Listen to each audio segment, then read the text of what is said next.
अकोला के पातुर तालुका में 10 साल की बच्ची के साथ 60 वर्षीय आरोपी द्वारा दुष्कर्म का मामला सामने आया है।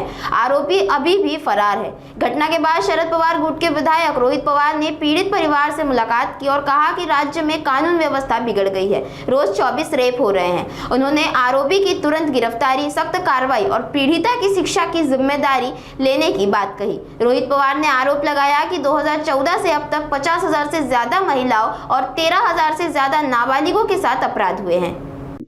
बघा, पोलिसांनी सहकार्य केलंय अशी सगळ्यांची भावना आहे आणि लगेचच त्यांनी गाड्या पाठवल्या त्या व्यक्तीला ताब्यात घेण्यासाठी असं आम्हाला कळालेलं आहे।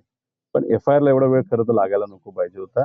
पण पोलिसांनी तपासामध्ये कुठेतरी कमतरता केली असं आता तरी वाटत नाही। त्यामुळे अजून सुद्धा आम्ही SP साहेबांना आणि पोलीस प्रशासनाला सांगतोय, काही झालं किती ताकद तुम्ही लावायची लावा, पण पुढच्या काही तासांमध्ये त्या आरोपीला तुम्ही ताब्यात घ्या।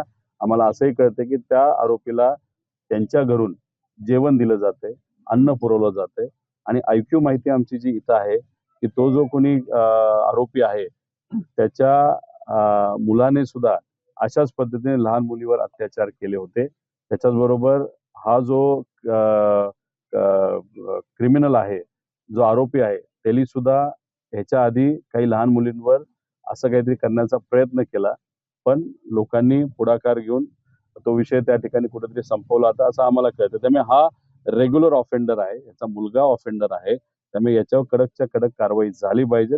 एक असा संदेश गेला पाहिजे की आमच्या या महाराष्ट्रातली आणि महाराष्ट्रातल्या कानाकोपऱ्यातली मुलगी, महिला ही सुखरूप आहे। तर पीडित कुटुंबाची काय मागणी आहे आणि